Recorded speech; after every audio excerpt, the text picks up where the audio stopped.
Welcome to this episode of the Modern Corp Theology Podcast with me, Miriam Speed, and Amy Patton.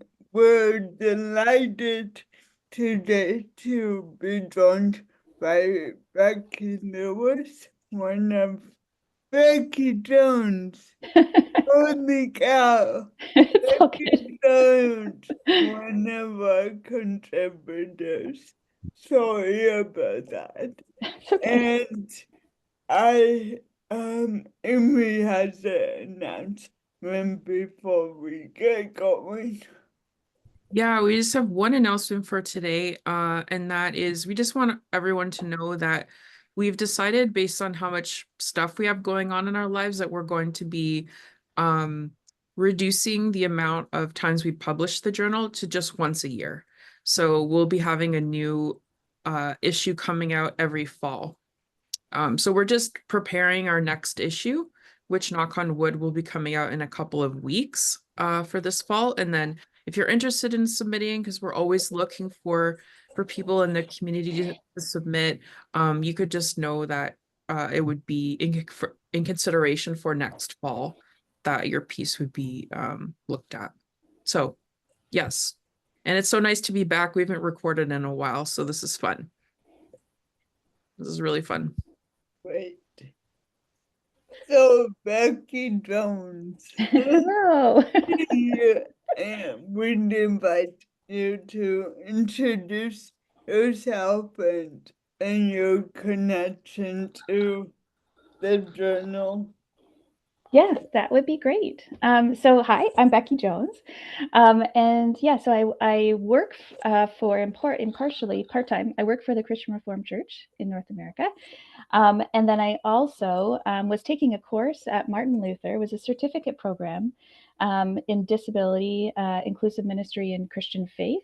And actually, that's how I got to spend some time with both of you as teachers and mentors and all the rest, which was fantastic. I'd seen your name in multiple places, but it was really great to have you sharing a lot of your wisdom in that space.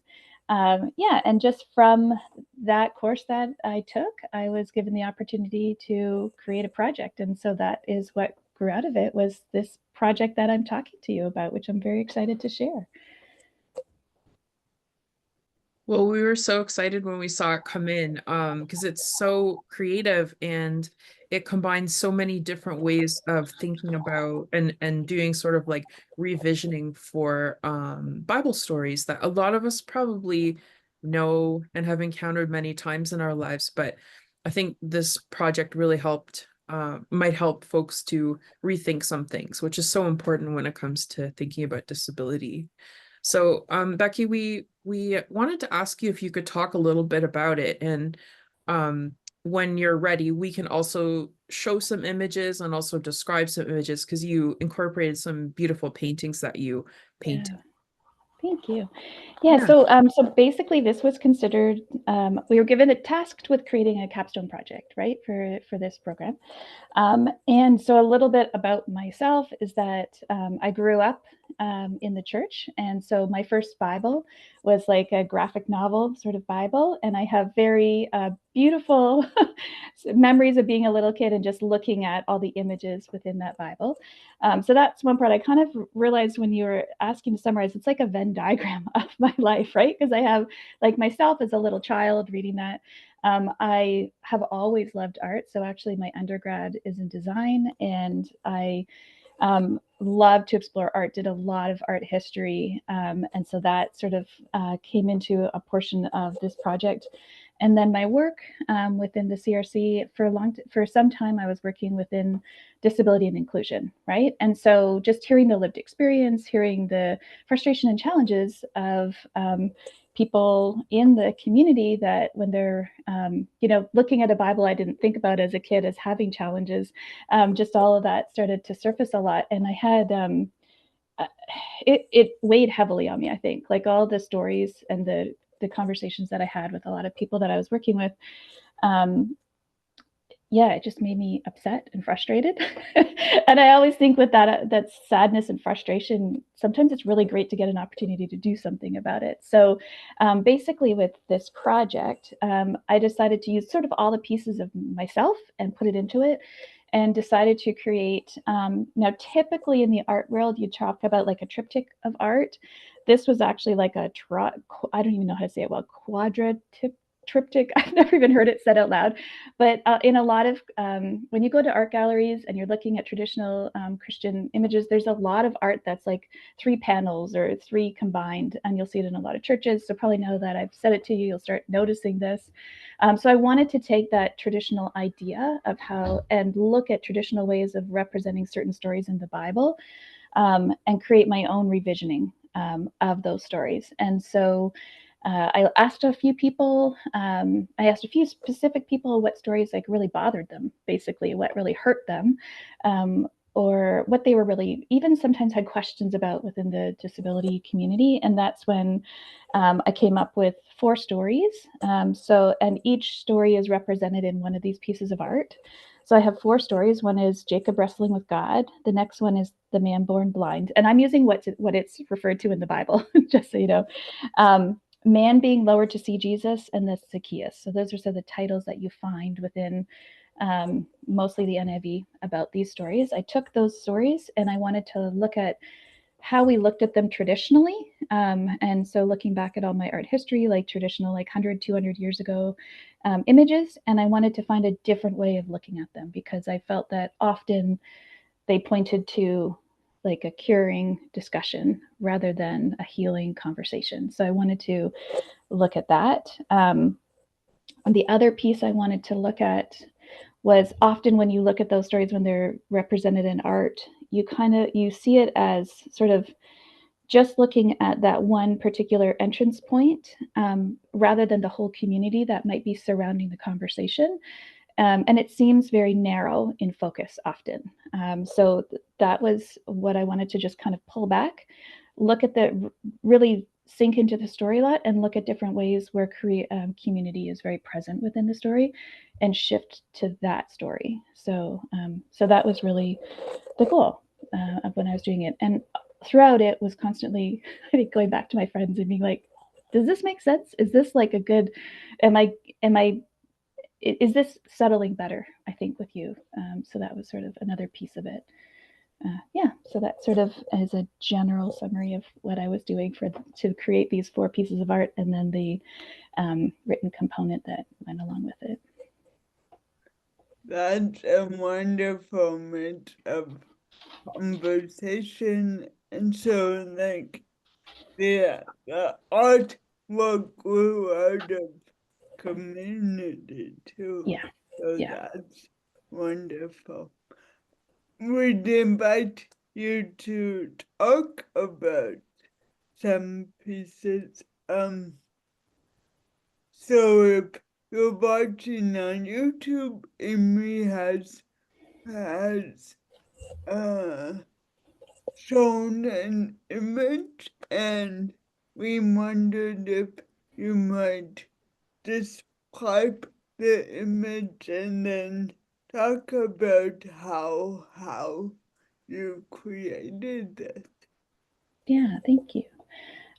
So I'm going to use this. The first one that Amy put up is the first one in the series about Jacob. But I'm going to take a step back and tell you elements of each one that you'll find, so they're consistent within the 4 pieces. So really, that's what I wanted to do. Is I have 4 stories, and then consistency between all the 4 stories, right? So as you're looking at every piece, what I invite you to do is look at the background, the background of the image. So for this particular one, what we're seeing in the background is, I was trying to represent dawn. So the color is sort of that sort of pinkish, like some beautiful mornings when you see it sort of pinkish and still dark in the background. Stars are still sort of in the sky. So it's representing dawn, and that particular location is my stylization of the Jabbok River, where Jacob was supposed to have wrestled with either God or angel, depending on how you're interpreting the scripture. So I wanted to always have a background of sort of where it took place, traditionally what you think of, right?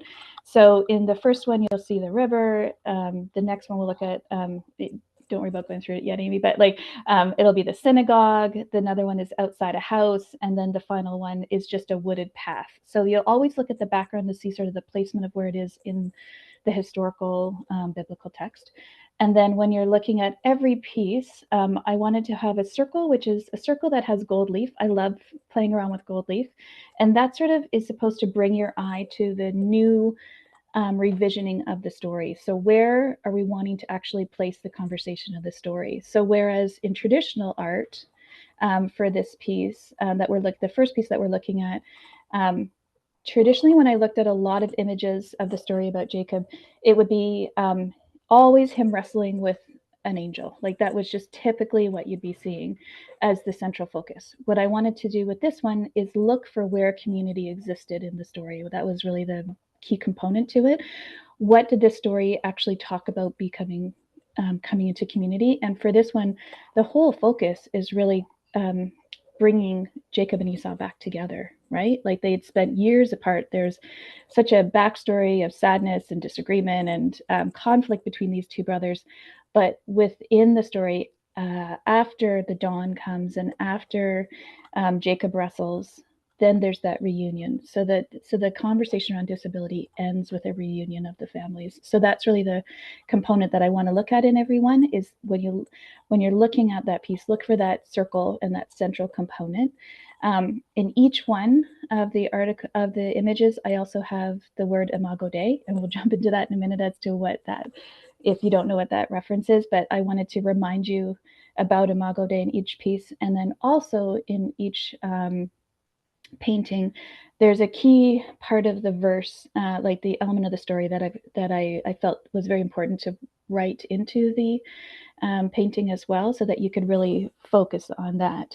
So that's what we're looking at. So in this particular piece, you're looking at Jacob and Esau coming together into community after he's wrestled with God or the angel, and after he receives a wounding and an element of disability. That's when we're looking at how the beauty of God is then shown within community for this piece. Yeah. Do you want to go through? So that was a longer interpretation of this. I can share the other ones a little faster since I can now share what to look for. Do you want to, or do you want to go through them? Or okay. Yeah, for sure. I'll move forward to the next one. While Amy's finding that, I'll tell you about the next one. The next one is when you're looking at Jesus healing the blind. That's the title of it. And so again, in the background, I have the synagogue, because really when the man received sight from Jesus, the whole conversation is around really he loses his community. He's kicked out of the synagogue, which was the central piece of community, right? And because he stands up for saying like Jesus not only cured me but healed me, right? Like he's answering both those pieces, and so he's thrown out of the synagogue, and so that's in the background. But the central piece of this is Jesus going after him and bringing him into this beautiful community with Jesus, right? Embracing him. And then also below that is also the disciples, because this is a conjecture on my part, but I feel like when you're with Jesus at that time, I think you'd probably meet the disciples at a certain point in time, right? So also I put them, but also really they were also an integral piece of the storyline in terms of just asking questioning about sin and disability. And so that's another piece of the story that has been really hard. And for a lot of people I know, is that question around sin and disability and holding the two together. And so I did want to bring the disciples in as sort of, they were questioning this piece, but also they were following Jesus, and they're having that conversation. And ultimately Jesus is bringing him into a beautiful community and that beautiful holistic healing that Jesus gives at that point, which is so incredible. Do you want me to keep going? I can go to the next one. Okay. The third one, we are seeing a story that is I think is very typical of thinking about disability within the Bible is, it's typically talked about in reference to the paralyzed man, right? Like that's how they term it. And so it's this conversation around. So I was representing the house that we all think of, where they went up to the roof and they lowered their friend to see Jesus, and Jesus physically cured his legs, but also offered him, you know, the healing from his sins. So when I was looking at that, it was also that thinking through the passage, I was really thinking, how did he get there? And it was that conversation around a community that came together around him. So in my mind, I think it's a beautiful community that, were they just sitting around, just kind of like we have like home church or something like that when we talk about things? Is it sort of a similar conversation of a group of people that are chatting together as friends, talking about this guy Jesus that's been coming around, and deciding to go together to see him? So that was where I really wanted to refocus, was on this community, including the gentleman that we typically see as the singular person in this storyline with Jesus. So again, that shift. And then in the final one, it's a picture with the background is all trees, because we don't have a lot of context really with Zacchaeus other than they were walking along and there were trees. So just a very stylized version of some trees in the background, but then the beauty of Jesus saying, come on, like, let's go to your house and chat, right? And so that refocus of, we typically see in traditional images always Zacchaeus climbing in a tree, right? And this one is shifting the narrative away from that singular person up in the tree, separate from the crowd, and bringing him back into community. The beautiful, like, I love this scene. Like it took I loved painting this particular one, of just Jesus and Zacchaeus just sitting. I was trying to picture, like, how do you just sit at a table together, and just like, it just struck me as just very beautiful and simple, like just sitting and talking to a friend.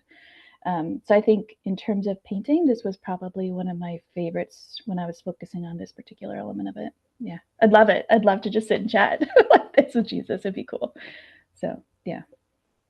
So I hope that explains them well. Yeah. Yeah, that's so cool. I was so blown away that you painted these. I was like, when you told us, I was like, this is amazing. So yeah, they're incredible. And I agree. I don't think I think about just Jesus doing basic things sometimes, Yeah. like Yeah. sitting and talking. Yeah. It's really cool. Like, does he drink tea? Does he drink coffee? Maybe water? I don't know. Like, I I was just like, you're thinking about these things. Well, at least there's one story that says that he enjoyed some wine. That's true. That's also good. A good Yeah, word. Um, That's very true. the images are gorgeous. Oh, thank you. Thank you. Thank you. Yeah. and yeah, if you're listening and you want to go and take a peek at them, you can just go to our journal page. If you just Google the Canadian Journal of Theology, Mental Health and Disability, you'll be able to see them. And the images are in the most recent issue, the spring issue, the trauma issue. So, all right. So, Becky, you used the term Imago Dei a few times when today already in the Mhm. episode. So we were just wondering if you could tell us, what does that term mean? Maybe some people who are listening haven't heard of that before. So, and we wanted to also know, how did you place Imago Dei in community? So we Mhm. briefly touched on community a bit. So yeah. Yeah, so Imago Dei basically is Latin for image of God, right? But the interesting piece about the term is that it's very unique to humans, right? And it just really highlights that God created us solely like in his image to reflect him, right? And so it's that connection between us and God, which is very beautiful. Um, and so, and I just put like I referenced Genesis 1:27-31, and I wanted to read that. So it says, God created human beings in his own image. In the image of God, he created them. Male and female, he created them. Then God looked over all he made and saw that it was very good. So it's that beautiful, he looked over everyone and said, "This is good." That's a beautiful, like just that one statement I love, right? But I think as we've gone through the world, especially like, we're looking at 21st century Western perspectives of being very individual and being very separate from our community. And it's brought up a lot of us and them conversations and separating from people.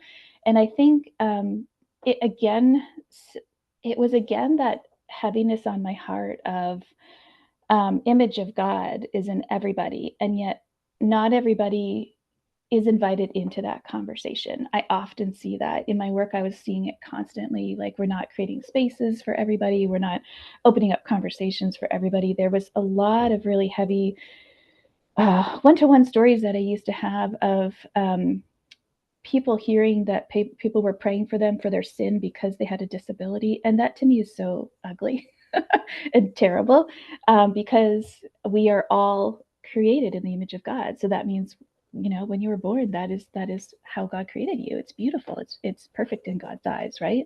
And so, but I think, and I would also hear of people being very separated from community, based on their disability, right? Like, either it's just being limited because they can't access churches in the same way that I just take for granted, or like there's so many limiting pieces that the more I spent time in conversation, the more I realized how limiting we are as a society, right? And I think it just, the more you sit in it, the more it's sad. But I think also a piece of that sadness is the decision to shift, right? Like, what are you going to do about it? Are you going to just sit there, be frustrated? So I think it's opening up these conversations, like, and so looking at, no, like, first of all, the image of God applies to everybody, but then also it's our responsibility to create community, right? To respect the beauty that God has given us in each person, and then look at how we are building community so that everybody is invited into that. Like, when I think of like the body of Christ, like we are the body of Christ, that means all of us, right? And how do we really look at that? So I think it's having to really be careful with our language and look at like, I don't, like, I'm sure many people listening to your podcast like know like the term ableism, of just like, are we looking at it from more of a discriminatory, oppressive perspective, or are we looking at it from the beauty of God's perspective, right? And so, so that's where I was really wanting to look at. First of all, Imago Dei is, we are created in the image of God, but yet how are we actually doing that? How are we, like, it's an invitation, right? I think that's what it boils down to. I'm inviting you to think about this and think about how are we creating community. So yeah, that's how the two kind of, for me, felt they needed to go together. Yeah. Thank Becky. We wanted to jump into some more deeper conversation about two of your images and the biblical story. So first, we wondered if you could say some more about the story of Jacob. You said how you reinterpret that, but um maybe why you chose that story, and also your conversation partner in that was Amy Kenny. So Mm-hmm. we wondered how she helped shape that Yeah, I mean, re-envisioning.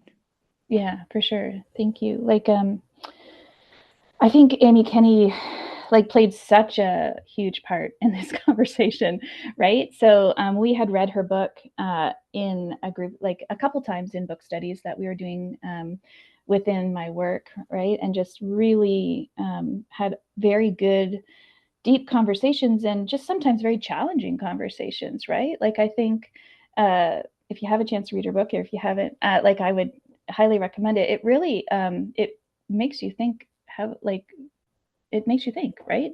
And so she was really, that was one of the, when I was reading her book, I just stopped when I was reading the story around Jacob, because it's such a different way of looking at the story. And so she was actually, like, we had a book club where she actually came in for the last session, and she chatted with all of us, which was such a gift of her time. But then, so afterwards I reached out to her and said, I'm working on this project, and I just have some questions, and can we have a conversation? And she gave me free rein to, like, use elements of it, like, within the book, and talk about her perspective, which was really amazing. But I would say she was really the impetus for this as well, was really just, and then it also made me think, well, this is her perspective. And then that's when I was also thinking of, what are my other friends' perspectives? Like, can we have some really good conversations about this? So with Jacob wrestling, like I was saying, the traditional images you see everywhere are always Jacob wrestling with the angel. And that's really the pivotal piece of it, but it doesn't really get at the heart of what it really meant, right? And so, it was really interesting reading what Amy Kenny's talking about, because for her it's key that God reached out and touched his hip, and at that point it became a disability, because that sort of, um, for her, that's the beauty is in that relationship together, that they're so struck within that conversation of wrestling. He reaches out, and then there's that total interdependence between the two, right? And there's that beauty, and that's when he receives the blessing of moving forward and going into the land, and he can start reconnecting with his brother, with his family. But it's sort of, when you look at it, you think of it limited that, when he reached out like that, it limited Jacob's capacity to what he had before. And it means that he has to lean on God in probably a much different way than he had thought of before, right? And I just see that, like, and so then it becomes, that wrestling piece it becomes very almost metaphorical to me, of like wrestling to lean into the interdependence piece of God. So yeah, does that help a little bit? Yeah, okay. Yeah, I just found it very beautiful, that, because I had not, um, I guess that we always look at the conversation around disability as, what the other stories that we have are Jesus curing the disability, right? Right. And so this is the exact opposite of God handing him that disability to strengthen the interdependence and the leaning on piece, right? So there's so much beauty in seeing that, and raising it up to the level of consciousness, I guess, for people to understand that, right? And what does that open up for Jacob? And the beauty of it opens up like a whole nation. It's gorgeous, right? But that piece needed to happen between him and God. So yeah. Yeah, well, thank you so much for that. That there's a lot of richness there for us to think about and reflect on. And the other story we were hoping you could talk to us a little bit about is your revisioning of the man who was being lowered down to see Jesus, and how Jenna Hoff became important to that, Yeah. that story. I love Jenna. Jenna and I are friends. I met her through the Christian Reformed Church, because she does a lot of writing for the Banner, and she was doing a lot of which is a magazine for the CRC. And then she also did an extensive amount of writing for the disability community as well. And she's just such a strong advocate, and she will just jump in the middle and say, hold on, like, wait a minute, right? And so that's what I just appreciate about her personality. But there's also just a calm beauty. Like, it's just, she just holds life so well. And so I reached out to her because I was trying to find people that would connect to the lived experience of the story. So for Jenna, at that time, she was in a motorized wheelchair, and she would often on her on her Facebook share just stories of ableist encounters with the community, and the frustrations she had around people seeing her for her disability versus seeing her as a complete person, right? And so she often shares and speaks from a position of advocacy related to that. And so when I was looking at this story, I thought, I really want to use this story. It seems to be a very common one that we think of as a disability story within the Bible. And when I reached out to her, she was hilarious. Like, she had a deep frustration with this story. And so I was very careful with holding that and revisioning the story, because for me, as I explained earlier, I looked at the beauty of a community of friends coming together, right? And what was the conversation before? How did they decide, let's go see Jesus, right? Like, what was all that? For her, she looked at it from a lens of, did they actually ask him? Did they just presume that he wanted to go find Jesus and hopefully be cured? Like, she had a lot of this, like, was there a lot of ableist intent within their conversation, right? And that's something we'll never know. But it just does make you consider, like, holding both pieces. Like, I was looking at the hopeful beauty of a group of people coming together, supporting each other, wanting to find out more about Jesus. She was also raising the challenges of it, right? And just for her, like, the lowering in front of Jesus, like, there's a lot of the pieces of that story she does not appreciate, right? Um, and so, yes, we had a very good conversation about it. And I realized, like, these stories are so hurtful for some people, like, for people, right? Like, it's just, I didn't realize the deep hurt until we spent time talking about it, right? So yeah, so I just, that one in particular, I just tried to hold in the hope that there was beauty within that community, that there wasn't an ableist perspective that they were coming from. But she's right, it could be that, right? So it's, I think we always have to be very aware of that piece. However, I think the one story I wanted to share with you about that piece is that when I was at a conference and I was sharing these works of art, and I had a mom come up to me and just say, you know, my son, he was younger, same kind of thing. Like, I talked about having a kid's Bible, and she said, yeah, like, all those stories, like, he's in a wheelchair, he hates them, like, he just is so frustrated with it, right? So she's like, I really want to show him this so he can think of a different way of how to look at these stories, like, you know. So I just thought, okay, like, there's I hope that other people receive it that way, and just like let's look for the beauty in this, and let's look for the community in it, rather than just the harmful narrative that often happens. So yeah. Yeah, and that's so important to see ourselves Yeah. in in joy, whatever kind of joy. Um, I'm glad you mentioned that you shared these at a conference.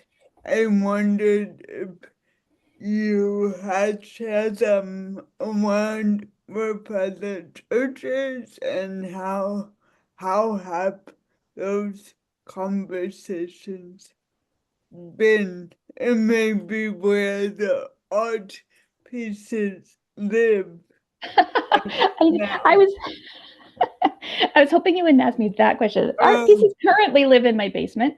I am uh, I but am you just moved, I right? did. So that's Yeah. understandable. Yeah. They are in my basement, but they're well protected, so I'm not too worried. But I have actually sent an ask to, like, a university to see if I could actually put them up, and I'm just waiting to hear back, because I know I have a couple of the professors hoping that we can install them. So that's sort of my goal. I just have to, you Wonderful. know, send a couple other emails, just say, Yeah. will this work? Because we had talked about, so, like, within my work, we actually broke down it into, like, so we have a regular newsletter that goes out for disability and access within the CRC. And so we actually created, like, we broke it into four, so it could be a series that would pop up in every newsletter for basically 4 quarters, so the year. And so that's been really exciting to see that it's going out further within the community. Huh? And then it's being picked up by another, I'm not saying it yet because they haven't put it in yet, it's published it yet, but there is another one that it's going out in, similar. I think it's going to be, like, broken into the four as well, because I do like it broken down like that, because I think it gives you, it's long, like, it's a long article. And so I think when you're just reading it, like, shortening it like that, you'll get more people connecting to it in little snippets. So that's coming out in the next little bit as well. So it's sort of just, I'm just seeing where the life of it is going. But we had talked about putting the art pieces up in our offices. But I'm hoping it goes into the university, just because I just want the conversation to be a bit broader, right? Yeah, yeah. So that's really my goal for it. That's so wonderful. Let Yeah, us know when that happens. And I will. we'll be delighted to share the news. Yeah, I'm really hoping it comes to fruition. So yeah, I Yeah, will share if it does. Yeah, great. yeah. Thank you so much, Becky, for your work, for your beauty, for your relationships, and for your time today Yeah. to Well, chat with us. yeah, and I think just for both of you, like you too were integral parts of the conversation, right? Like because you both raised a lot of questions in the courses that I was taking, and just like made me sit and think in corners that can sometimes be a little uncomfortable to sit in. So yeah, so I just really appreciate your voices in these conversations as well. It was amazing. So yeah. Great. And we'll look forward to more episodes and work down the road. I hope so too. Thank you. Thanks, Thank you. Becky. Yeah, thank you very much.